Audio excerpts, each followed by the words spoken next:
City Current. Produced by Dakota Media Access. In-depth discussion with Bismarck and Mandan city officials. Watch on Government Access Channel 602 HD or tune in to Radio Access 102.5 FM. Always local, always current. Thanks for joining us on this edition of City Current, Mandan edition, along with Mandan City Administrator Jim Neubauer. I'm Tom Gerhardt from Dakota Media Access. And Jim, we're just a few days from Mother's Day. Absolutely, Tom. Thanks for having us today, and happy Mother's Day to all the mothers out there, and hope that everyone treats you as you deserve to be treated, and treated very well on Mother's Day. Lots of good food, flowers, chocolate. Yeah, good start anyway. There's two dudes sitting here talking about Mother's Day, and we're going, thank you to all the mothers and just in case anybody's forgotten, too. It's just around the corner. Right. Just a little bit about what we're going to talk about today. A lot of things from last night's Mandan City Commission meeting, but the big thing that I know has taken up a lot of time and effort for the city is this First Street parking issue, so we'll talk about that. We'll give folks an update on a road closure that will take place spanning from, I think, 1 to 3 weeks on 24th Street. And then the legislative session is over for now. I know they still have a few days, so they could come back into session. But for now, it's over, so we'll get a wrap-up from you and then how that affects the residents of Mandan. But the meeting started last night with a couple of announcements and a proclamation on Bike Day. Yeah, so I think Mayor Freilich announced that it is National Bike Month, so get your bicycles out. Obviously, May is a good time to do that. So, and again, if you go to our webpage or watch us online, there's a bike workshop on May 21st and 22nd at Bismarck Public Works. So a freebie for folks to attend, but again, the encouragement is there for folks to get out and get outside. Yeah, and boy, has it been nice. Yes. Also, I think it's Building Safety Month. Building Safety Month, and that is proclaimed, and for May also, when we know a lot of construction projects are happening out there. From a city standpoint, make sure if you need a permit, you are coming in and to Mandan City Hall and getting your building permit, and be safe. We don't need thumbs smashed from hammers and fingers cut off and all the other things that happen at times. So again, it's just a good reminder for folks that we are in that season where people like to do outdoor projects, whether it's building a shed, whether it's gardening, whether it's mowing the lawn, things like that. So please, be safe. Things happen. Yeah, be safe. Well, again, what took up the majority of the meeting last night was the public hearing on the First Street parking issue, and we've talked about that in the past, but the commission took action last night. Give us an overview of what took place last evening. A lot of business owners and residents had some concerns about parking with this project. In this project, we're looking at, we call it Phase 1 of our downtown street reconstruction project. We're looking at redoing water, sewer, and streets and sidewalks from 6th Avenue going to the east. It includes 4th Avenue and up to 2nd Street. So again, full street reconstruction, water and sewer lines need to be replaced, and several water line breaks. We know the roads are in pretty poor condition right now. And we have a photo here that gives folks a little visual reinforcement of what's going to take place. Kind of an overhead, or it probably came from a drone shot of what the condition is today, and then what it will look like if things go as planned when the construction is complete. And a big part of this is the ADA compliance. Right. And that's one thing we had a public input meeting in February 3rd at the Morton Mandan Public Library. We got some good feedback there. We asked questions of those that were in attendance on would you like to see some of the bulb outs that would be created? Would you like to see more hardscape or more flowers and green? Would you like this project to be constructed all at once, where you've got street closures going on and then contractors can get in and do their work and then get out, and it's probably a little quicker and it might save a little money, but also it's more inconvenient to get to your business location should you need to. And I think the feedback that we got on those questions that we were asking was we don't really want the streets fully closed off for long periods of time. So, okay, we'll take that into consideration. And also, we'd like more hardscape versus more greenscape. We know greenscape requires maintenance, and sometimes that maintenance all sounds good at the beginning of a project, Hey, flowers look great, trees looks great, and you come back a year later, and now we need to do some cleanup and some maintenance on that. And the other big thing in here is the parking issue, and I think that's what everyone in attendance was. We haven't heard many issues about the cost of the project, because I think we're looking at about a $6.8 million project with some federal, some state money, some prairie dog money, some utility fund money. We're able to get that 6.8 million down to, I think, 540,000 would be the special assessment costs. But again, we didn't hear a lot about the cost of the project. It was regarding changes in parking. And we want to stress that we're through 30% design. Yeah, we got a on little that graphic project. here we can show too that give folks an idea of where we are. Like you said, 30%.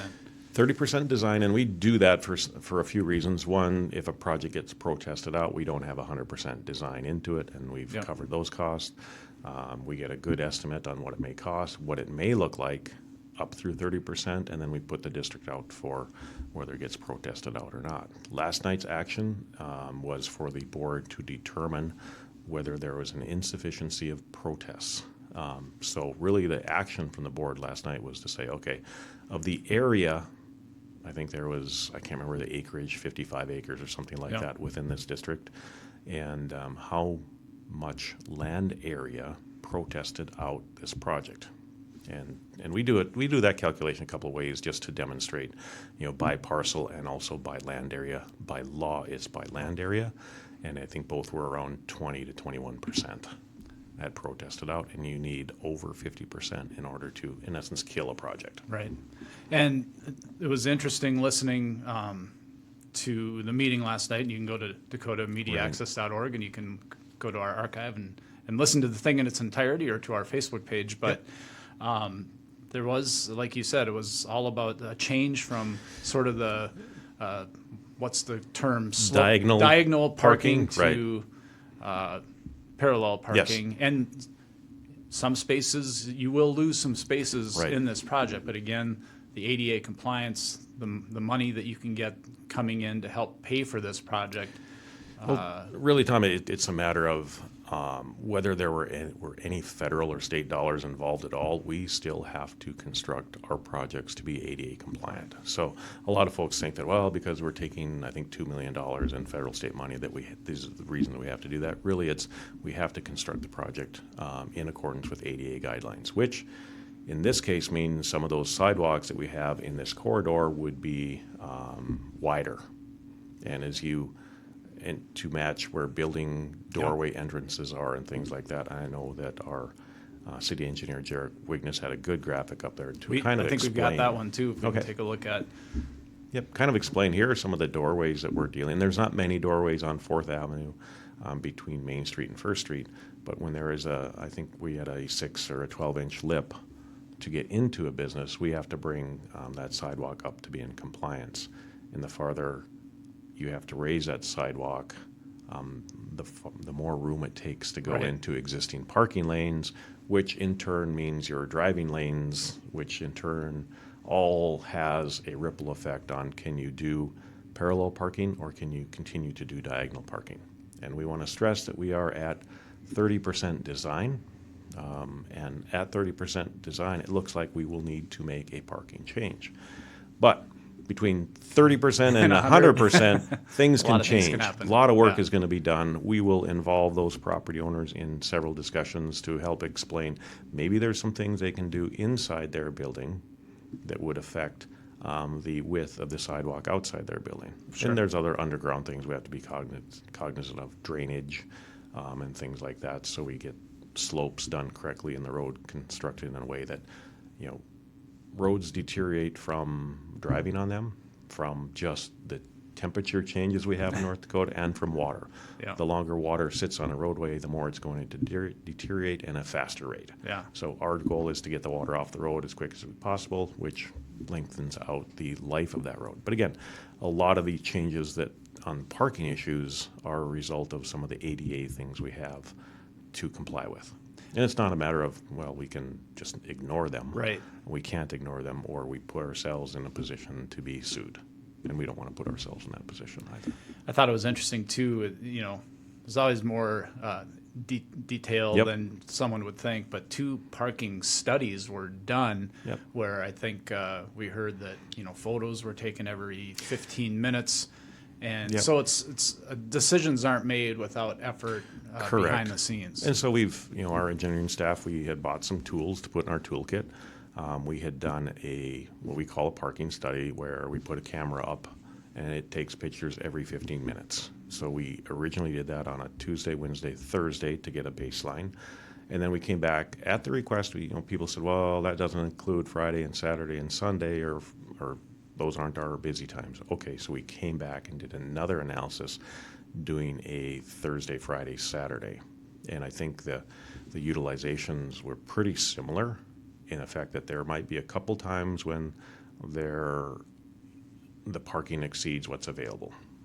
But overall, in general, there is still a matter of there's still some excess parking. You might have to walk a little farther. And we understand that. But again, what we want to stress today, and what I think the mayor did a good job of saying last night, was that we're at 30% design. A lot of work has to be done yet. And there might be some changes that can happen. We're not going to promise anything other than we're going to take a really hard look now that we can dig into a lot more details, going from 30% to 100% design, on how we can best accommodate, if we can accommodate some of those things and make these things work. And again, we'll grab a whole bunch more input from residents in the area and property owners. And a lot of folks are renting property, and so we want their input too on what the tenants are thinking. So the commission unanimously passed this. There wasn't Yep, enough, as you said, to meet the protest. Resolution really didn't have anything to do with parking. The resolution basically says, are there enough protests Yep. here to protest this district out? And it's there kind of weren't. goofily Yeah, worded, yeah. for lack of a better term. So it's determined the insufficiency of protest, and the board says there are insufficient protests to stop this project. So now the decision It'll move is, forward. So let's what's the move forward. timeline, Jim? You've said a couple times we're at 30%. Yep. Now you can move forward. And I know this is a 3-part project that'll be Right. phased in over years, but Yep. for this first phase. This first phase, and that's the only one that we have funding commitment for right now. So phases 2 and phases 3, they might be combined, they might be kept separate. We don't have funding commitments for those two, so they might be a few years down the road yet. So again, on this project, I think at the May 20th meeting, we'll bring back a contract for, I think we have Catamount KLJ doing the engineering work on this. So we contract with them to continue on their work. And then it's a lot of discussions with property owners, a lot of discussions with our engineering team to make sure that, okay, let's get this to design. The project is done in conjunction with the state of North Dakota. So in a big picture, the state of North Dakota would like to have this project bid in November of 2025 so we can start construction in the spring of 2026, which means design really probably has to be wrapped up around the end of August so that North Dakota Department of Transportation has a chance to review the plans and specs before they put it out for bid. So we're looking at several months yet before that final bid package will be done. You put it out for bids in November, you accept bids probably December, January, you award January, February 26 for spring construction in 2026. So we're a little ways away, but these projects take a lot of time. Right. And it's not, you snap your fingers and we move on them today. They're in the works for a long time before we get to that point of putting shovels in the ground. All right. Well, we'll pivot off that Yep. for a while. New business last night. And I found this interesting as someone newer to paying closer attention to all of the city commission meetings in Mandan and Bismarck. But this Memorial Highway Cost Participation Amendment doesn't sound very exciting on the surface, although mentioning the Memorial Highway, I guess right now, with That's all the exciting construction in going itself, on, that's right. exciting in itself. But I think it was mentioned that this is a small but important amendment that was made. If you want to describe, It's like I say, it doesn't look very sexy and exciting, but Right. really what it means is that when the state of North Dakota does a construction project, and in this vein, Memorial Highway is still on the state highway system. So it involves taking that highway because really it's more of an urban road section now. Yep. What happens is that the state of North Dakota then helps reconstruct that roadway. So we're getting 90% of the above ground improvements in general paid for through federal and state funds. well, I usually call it the gift that keeps on giving, right? So right now the state of North Dakota does snow removal and maintenance, sweeping and crack sealing and things like that. And they were out there today. On my way over here, they're pothole fixing what they can, what's left of Memorial Highway. But it means that after this project is done, the city of Mandan then inherits this roadway. And it becomes our job to move snow, becomes our job to crack seal and fix and sweep and keep it up. There will still be a 90% money availability out there if there needs to be major repairs and things like that, but it's really ours for the maintenance after it's complete, which we construct in 2025, 2026, into 2027, and it's probably 2028 before this project is done and completed, and then it kind of falls into our lap to start doing our work on. So you have to start looking down the road. Yep. And that's what I think like that, Commissioner Brown, I think, brought that up last night, or I can't remember which commissioner did, but they asked the question, have we been ramping up? And yes, we've been ramping up with equipment because, even though it seems 2028 is a ways away, we're starting to say, okay, we don't want a big budgetary hit to say I need 2 or 3 new suddenly people to do it. I need a couple $1 million worth of snow plows and things like that. So we've been kind of ramping up in that vein to get there. Well, we have a map, a graphic to show for the next item, which will be a road closure on 24th for a natural gas project. And if you can see on the bottom center of the photo, that's Mandan High School, so it gives you an idea of where this road is. But tell us about this project and how long. Yeah, the road between 8th Avenue, which is between Walmart and also the newly constructed Mandan High School. And to be honest, we wish this project would have happened while the road was being torn up last year, but it didn't. And so right now, MDU is coming in, I think, increasing from a 12-inch gas line up to a 16-inch natural gas line. They are doing a majority of the work is underground boring, so there should be minimal, if any, disruption to the newly installed roadway up there. And like I said, so there might be some road closures for a period of maybe a week or two. They have been coordinating with the high school to make sure high school is done before they go in. And like I said, so there will be some inconvenience and some road closures along the way. But again, it's a natural gas line that I believe runs from the Heskett area all the way up to Minot. So it is a significant pipeline for MDU. And again, some work will be done in this area.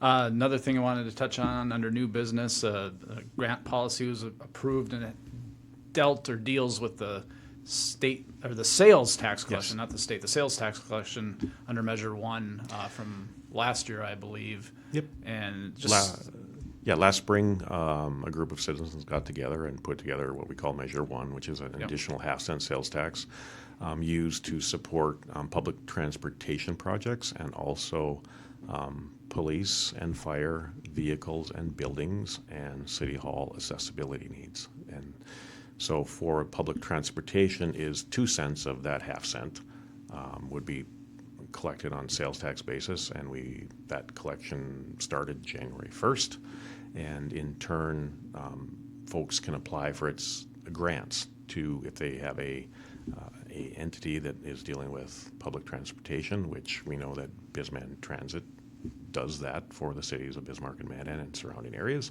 but they are not the sole. They are not necessarily limited by. They're not just automatically this money is going to them. Right. It is for public transportation. That's how it was promoted. That's how it was written. So if someone comes along and say they have a public transportation issue, it meets the guidelines that we approved last night.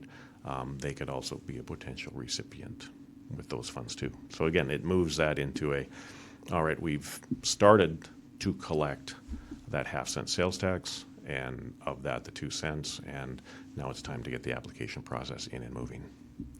The next item, sounds like city staff was at a State Water Commission meeting in April, and 3 major projects. Yeah. I know you've been kind of tied in with the legislature too, but tell us about the 3 projects and what you found out after that meeting.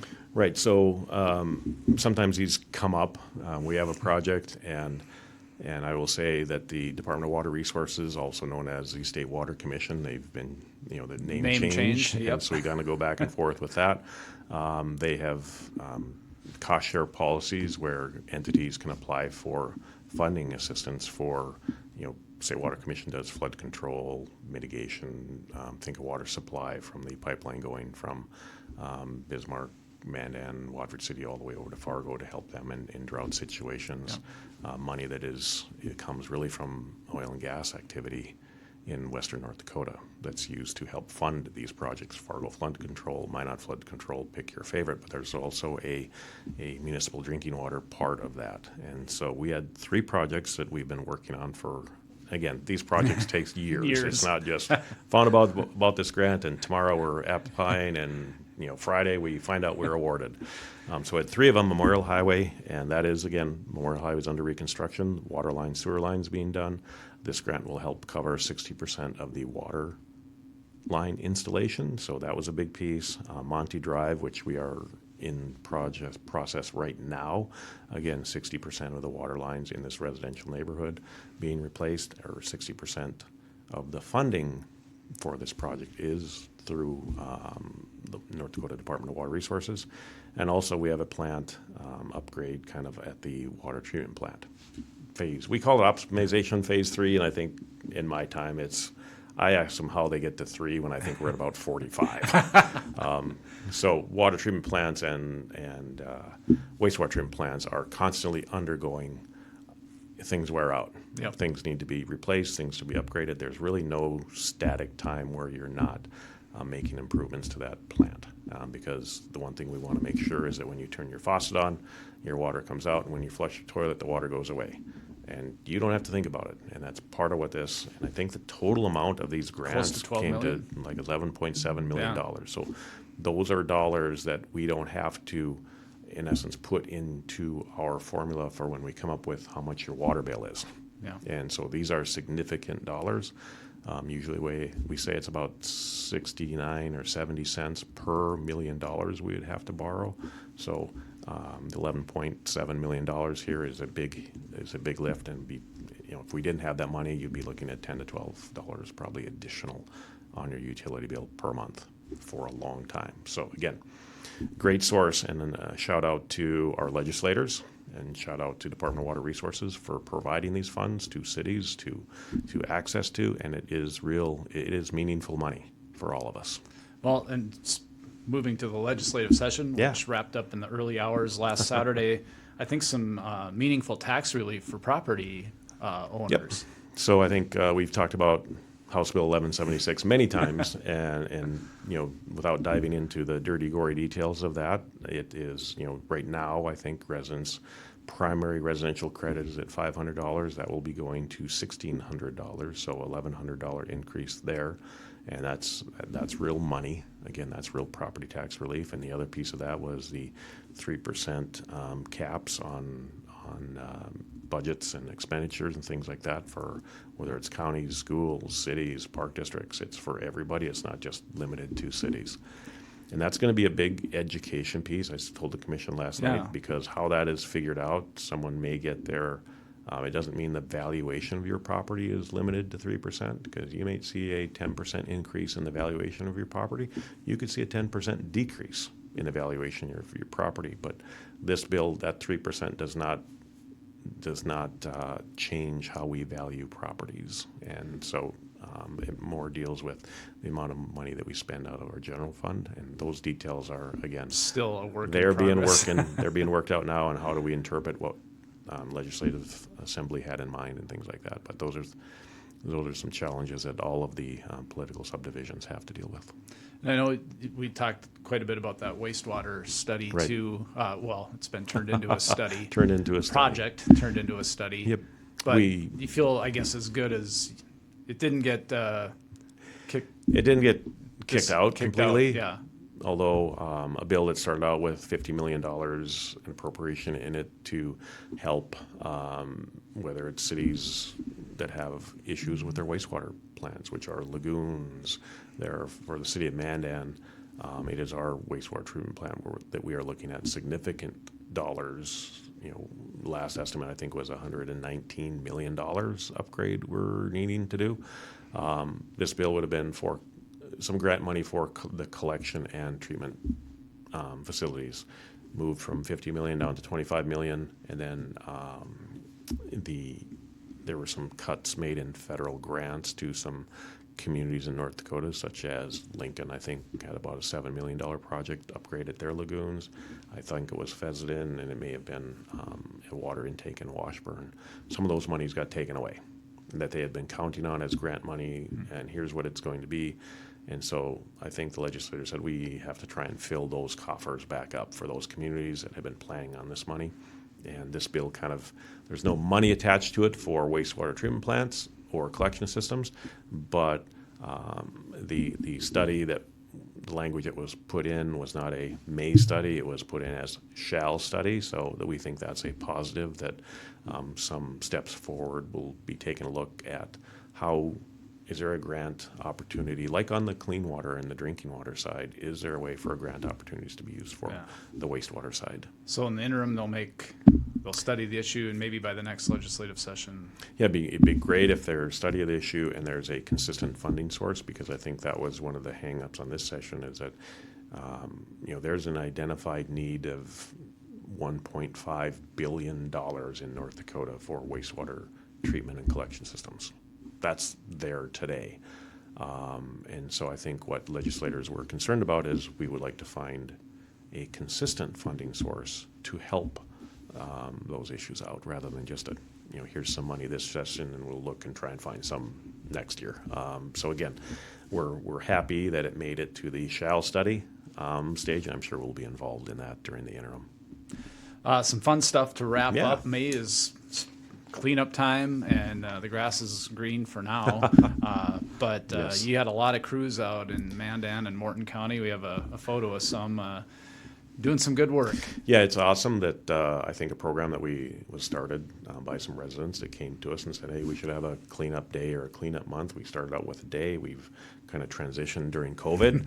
Again, some of those things that happened during COVID are sticking with us. It worked out better to have, let's do a pickup cleanup month, where families, where neighborhoods, where businesses will bring in on a weekend 5, 6, 7, 8, 9, 10 of their employers or family members, and they'll make a day of it, and they'll pick a route, and we supply them with T-shirts and bags and tools to pick garbage up with, and it's one of those things that it's just a mind-blowing experience, and it has been a very big success for us, and I think people notice it around the community. It's always great to see the orange bags laying at the side of the road, which our public works crew go up and clean up afterwards. And it's like, there was a lot of stuff, and I've been on some of those cleanup crews myself. It's amazing the things you find. And you shake your head and go, wow. But again, of the volunteers that do this, we are so pleased, and we're so grateful and thankful for the work that they do. And they have a good time doing it, and you register for prizes, and like I said, we've got all kinds of goodies for the folks that do that. And again, we can't express our appreciation enough for them.